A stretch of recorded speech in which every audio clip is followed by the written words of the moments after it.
गोष्ट आवर्जून सांगतो की आम्ही जे काही कागदोपत्री संशोधन त्या मंदिराचं केलं आहे, त्या संशोधनातून असा निष्कर्ष निघतो की हे मंदिर त्याचं चालू वर्ष 2026 आता लागलं आहे.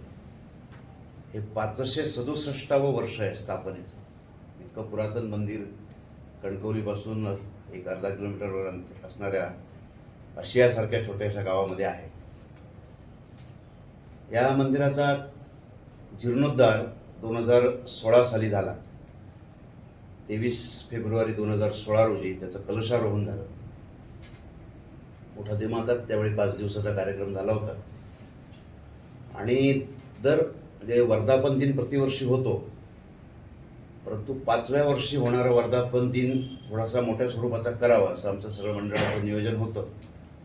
परंतु 16 नंतर 5व्या वर्षी कोरोनासारखं एक वैश्विक संकट संपूर्ण भारतभर आलं. त्याचप्रमाणे ते आशियातही होतं.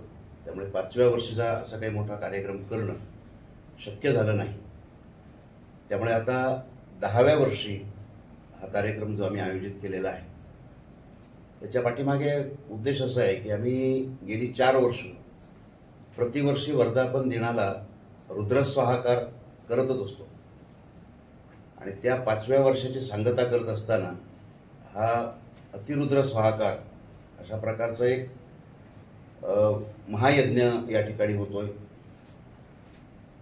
त्या अनुष्ठानाच्या अनुषंगाने विचार केला तर सर्वप्रथम एक गोष्ट अधोरेखित करतो अशी की या संपूर्ण 9 दिवसाच्या सोहळ्याचा जे अर्थकारण जे आहे, विनियोग मूल्य जे आहे, हे सर्वसाधारण 1.25 कोटी एवढं आहे. 1,25,00,000 एवढं आहे. त्या कार्यक्रमाला होणाऱ्या ब्राह्मणांची ब्राह्मण दक्षिणा असेल, त्या निमित्ताने होणारे सांस्कृतिक कार्यक्रम असतील, त्या निमित्ताने होणाऱ्या 9 दिवसाच्या समाराधना असतील, काही साऊंड सिस्टीम म्हणा, परिसर सुशोभीकरण म्हणा, या सगळ्याचा जर सारासार विचार केला तर 1,25,00,000 रुपये एवढं त्याचं विनियोग मूल्य होतं आहे. आणि मला वाटतं माझ्या माहितीप्रमाणे, आता सरपंचांनी म्हटल्याप्रमाणे, अशा प्रकारचा कार्यक्रम सिंधुदुर्ग जिल्ह्यामध्ये प्रथमच होतो आहे. म्हणजे कुठेतरी काही विधी वगैरे झालाही असेल छोट्या मोठ्या प्रमाणामध्ये याच नावाचा, परंतु लोकांपर्यंत पोचणं आणि अशा पद्धतीनं काही सर्वार्थाने तो परिपूर्ण कार्यक्रम, अशा प्रकारचा कार्यक्रम आशिया गावामध्ये पहिल्यांदाच होतो आहे. आणि हा कार्यक्रम करत असताना आमच्या आर्चेच्या कार्यक्रमामध्ये एक जबाबदार जे ब्राह्मण मंडळी होती, त्याच्यापैकी आपल्या सिंधुदुर्ग जिल्ह्यातलं एक मोठं नाव दत्तात्रय मुरवणे आणि प्रसाद देवस्थळी ह्या माणसांचा जरा जास्त पुढाकार आहे. त्यांच्या माध्यमातून गोव्यामधल्या एक संदीप टेंगशे नावाच्या एक ब्राह्मणांपर्यंत आम्ही पोचलो. आणि असं ते घडत घडत आपल्या ज्या भारत देशातल्या शंकराचार्यांची 4 पीठं आहेत, त्या 4 पीठापैकी जे दक्षिण पीठ आहे शृंगेरी मठाचं, त्या शृंगेरी मठातल्या शंकराचार्यांपर्यंत आम्ही पोचण्याचा प्रयत्न केला. आमचा हा मानस आम्ही त्यांच्याकडे व्यक्त केला की अशा प्रकारचा एक मोठा कार्यक्रम आम्ही दत्त मंदिरात करू इच्छितो. तर आमचं काही अर्थकारण एवढं नाही, गावही आमचं छोटासा आहे, मंदिर छोटंसं आहे, तर आपलं सहकार्य राहावं. आणि हे आम्ही भेट घेतली ती 2 वर्षापूर्वी घेतली होती. त्यामुळे त्या आमच्या 2 वर्षापूर्वी घेतलेल्या भेटीमुळे शंकराचार्यसुद्धा खूप प्रसन्न झाले. त्यांनी शब्द दिला आहे की आम्ही ह्या कार्यक्रमाला सहकार्य तर राहीलच, परंतु या जो काही कार्यक्रम खरं म्हणजे हा कार्यक्रम 11 दिवसाचा असतो, परंतु काही लोकांच्या इथल्या सगळ्याच लोकांना वेळ देणं शक्य होईल न होईल, कमीत कमी दिवसात कसा करता येईल, तर तो 9 दिवसात करावा असं आम्ही ठरवलं. तर शृंगेरी मठाच्या शंकराचार्यांनी शब्द दिला आहे की या संपूर्ण कार्यक्रमामध्ये 1 दिवसासाठी मी उपस्थित राहील. त्यांचाही व्याप तसा मोठा असतो. तरी आम्ही पत्रिका या कार्यक्रमाची छापून झाली, तर त्यांच्या येण्याच्या दिवसाचा उल्लेख आम्ही करू शकलो नाही, ते एवढ्याचसाठी की त्यांच्याकडून पक्का दिवस मिळत नाही आहे. तो दिवस मिळेल आणि ते 1 दिवसासाठी या ठिकाणी येतील. मला वाटतं सिंधुदुर्ग जिल्ह्यात शृंगेरी मठाचे शंकराचार्य येणं हा सुद्धा कदाचित पहिलाच योग असेल असं वाटतं. तर तो पूर्ण व्हावा अशी आमची दत्तचरणी प्रार्थना आहे. 9 दिवस चालणाऱ्या या कार्यक्रमामध्ये 150 ब्राह्मण 9 दिवस या ठिकाणी रुद्रस्वाहाकाराचा जो रुद्र स्तोत्र आहे त्याचं पठण होईल. त्या 9 दिवसामध्ये सुरुवातीचे 7 दिवस पठण होईल आणि शेवटचे 2 दिवस त्याच्या आहुती होतील. सर्वसाधारण आपण अतिरुद्र स्वाहाकार अतिरुद्र स्वाहाकार म्हणजे काय असा प्रश्न समाजातून येतोय. तर अगदी थोडक्यात सांगायचं म्हणजे आपण काही घरातल्या पवित्रतेसाठी म्हणा किंवा काही छोट्या मोठ्या अडचणींच्या वेळी जे एकादशिणी करतो रुद्राच्या स्तोत्राची, यावेळी ब्राह्मण येतात, गणेश पूजा करतात आणि रुद्रा देवतेची रुद्रदेवतेचे जे स्तोत्र आहे ते 11 वेळा म्हणतात आणि त्या रुद्रदेवतेकडे जी काही अडचण असेल त्याच्यातून मार्ग मिळावा अशा प्रकारची विनंती करतात. तर ही जी एकादशनी होते हीच एकादशनी 11 एकादशण्या केल्या की तो एक लघुरुद्र होतो. असे 11 लघुरुद्र केले की तो एक महारुद्र होतो आणि 11 महारुद्र केले की त्याचा एक अतिरुद्र होतो. आणि असे 11 महारुद्र या 9 दिवसामध्ये या मंदिरामध्ये होतील आणि शेवटच्या 2 दिवसामध्ये एका महारुद्राचं हवन होईल. आणि या हवनाला सर्वसाधारणपणे 225 किलो काळी तिळी लागणार आहे आणि 51 किलो देशी गाईचं तूप लागणार आहे. हे सांगण्याचा उद्देश एवढाच आहे की त्या कार्यक्रमाची व्यापकता किती आहे ही सामान्य माणसाच्या लक्षामध्ये यावी, तुमच्या मार्फत ती लोकांपर्यंत पोचावी अशा प्रकारचा तो विधी आहे. या 9 दिवसामध्ये होणारे सांस्कृतिक कार्यक्रम आहेत रोज रात्री, ते सुद्धा आम्ही वेगवेगळ्या प्रकारचे ठेवले. म्हणजे एखादा असा उत्सव असला की सांस्कृतिक कार्यक्रम म्हणजे काही भजनं होतात, कीर्तनं होतात किंवा दशावतारी नाटक होतं. परंतु या ठिकाणी आम्ही जो प्रयोग केला आहे तो प्रत्येक माणसाला त्या ठिकाणी येण्याचा मोह व्हावा अशा प्रकारचा कार्यक्रम रोज रात्रीचा सांस्कृतिक कार्यक्रम आहे. पहिल्या दिवशी आहे म्हणजे 25 तारीखला हा कार्यक्रम सुरू होतो. त्या दिवशी सकाळी धर्मध्वजाचं अनावरण होईल. त्या दिवशी रथसप्तमी आहे त्यामुळे सूर्याची पूजा होईल. विधीचा एक भाग म्हणून त्या ठिकाणी नंदीची पूजा होईल आणि त्यानंतर सकाळी 10 वाजता भालचंद्र आश्रमापासून दत्तक्षेत्र आशिये मठपर्यंत या कार्यक्रमाच्या निमित्ताने शोभायात्रा होईल. माझ्या अंदाजाप्रमाणे 1000भर लोक या शोभायात्रेमध्ये सहभागी होतील अशी आम्ही योजना केलेली आहे. त्या दिवशी संध्याकाळच्या सत्रामध्ये जो सांस्कृतिक कार्यक्रम होणार आहे तो आमच्या गावातल्याच वाडीवाडीतल्या लोकांचा, त्या वाडीतल्या लोकांनी बसवलेला ग्रामीण परंपरेप्रमाणे काही फुगड्या असतील, काही नृत्य असतील किंवा काही भजनं असतील अशा प्रकारचा कार्यक्रम होईल. दुसऱ्या दिवशी नारदीय कीर्तन होईल. एक दिवशी वारकरी कीर्तन होईल. एक दिवशी सिंधुदुर्ग जिल्ह्यातले जे नामांकित गायक मंडळ आहेत त्यांचा शास्त्रीय संगीताचा कार्यक्रम होईल. एक दिवशी वारकरी संप्रदायातलं एक मोठं नाव समाधान महाराज शर्मा म्हणून औरंगाबादचे, त्यांचं एक वारकरी कीर्तन एक दिवशी होईल.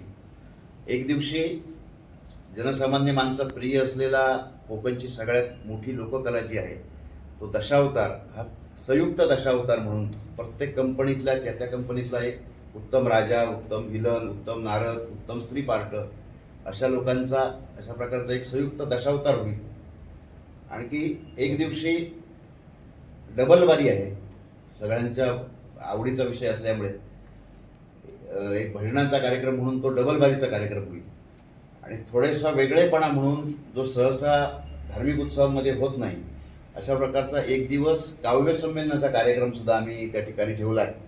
आणि या काव्य वाचनासाठी आपल्या या महाराष्ट्रातली 4 मोठी माणसं, एक महेश केळुसकर, शशिकांत तिरोडकर, गोविंद नाईक आणि प्राजक्ता सामंत ही 4 माणसं त्या ठिकाणी उपस्थित असतील. कार्यक्रमाच्या 8व्या दिवशी आपल्या सिंधुदुर्ग जिल्ह्यातल्या ज्या लोककला आहेत त्या सगळ्या लोककलांचा एक कार्यक्रम होईल. जवळजवळ 32 लोककलांचा समूह असलेला एक सिंधुदुर्ग जिल्ह्यातली रंगखाम नावाची जी संस्था आहे त्याचा तो लोककलेचा कार्यक्रम होईल. शेवटच्या दिवशी भीमसेन जोशींचे एक पट्टशिष्य मेवंडी यांचा शास्त्र म्हणजे अभंगवाणीचा कार्यक्रम होईल. असा तो सांस्कृतिक कार्यक्रम होईल. आणि या 9 दिवसामध्ये एक दिवशी म्हणजे या कार्यक्रमाच्या उद्घाटनाला पहिल्या दिवशी व्यासपीठावर आपल्या भारत देशाचे ऊर्जा मंत्री श्रीपादजी नाईक या ठिकाणी उपस्थित असणार आहेत. 28 तारीखला नियोजनाप्रमाणे आपल्या जिल्ह्याचे पालकमंत्री आणि महाराष्ट्र राज्याचे कॅबिनेट मंत्री नितेशजी राणे त्या ठिकाणी उपस्थित राहणार आहेत.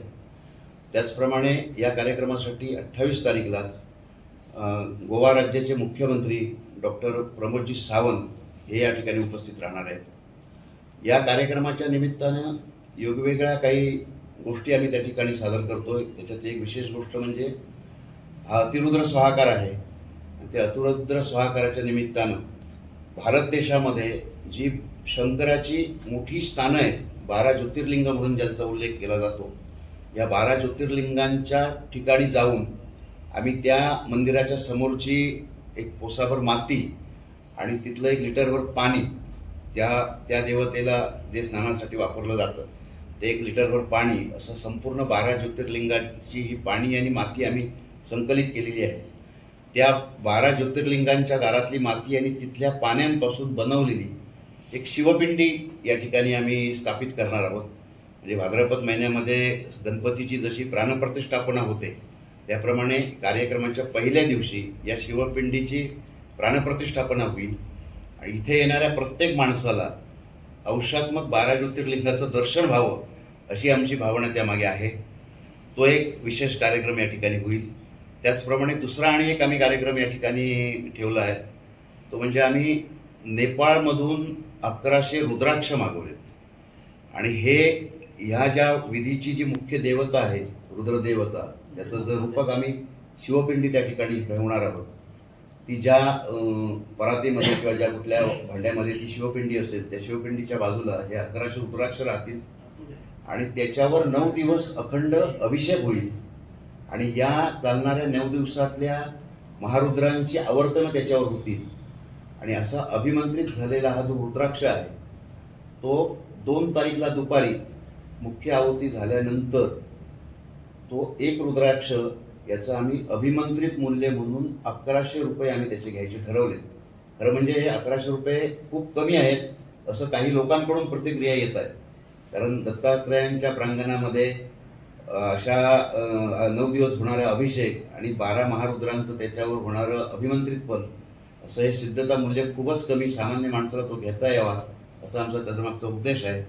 आणि असा रुद्राक्ष जर नावनोंदणी आमच्याकडे 25 तारखेच्या पूर्वी झाली तर आम्हाला तो देणं शक्य आहे, कारण बऱ्याच लोकांचा त्याच्यासाठी मागणीचा ओघ वाढलेला आहे। आतापर्यंत 370-72 नावं नोंद झाली, त्यामुळे फक्त 1100 रुद्राक्ष आहेत, ही सुद्धा महत्त्वाची गोष्ट आहे। तर त्यासाठी लोकांनी नावं नोंदणी करावी। अशा प्रकारचा एक संपूर्ण भरगतचा कार्यक्रम 9 दिवस या ठिकाणी दत्त मंदिर आशियाच्या ठिकाणी होतो आहे। माझ्या बोलण्यात काही कमी जास्त असेल तर समजून घ्या, अधिक काही आपले प्रश्न असतील तर त्याबद्दल माहिती। सर्वप्रथम आधी आपण सर्व उपस्थित पत्रकार मित्रांचं या आशिया गावाच्या वतीने स्वागत करतो। दिनांक 25 जानेवारी ते 2 फेब्रुवारी आशिया दत्त मंदिर येथे अतिरुद्र स्वाहाकार फार मोठा एक धार्मिक कार्यक्रम आहे। आपल्यापैकी बऱ्याच जणांना त्याची कल्पना आहे, पण आपल्या माध्यमातून तो कार्यक्रम मला वाटतं म्हणजे चुकत नसेल तर जिल्ह्यातील एवढा मोठा पहिल्यांदाच धार्मिक कार्यक्रम होतोय। त्यामुळे आपल्या माध्यमातून तो जिल्ह्याच्या कानाकोपऱ्यात पोचावा, त्याचा प्रसार व्हावा, प्रचार व्हावा या उद्देशाने आपण आजची पत्रकार परिषद इथे आयोजित केली आहे।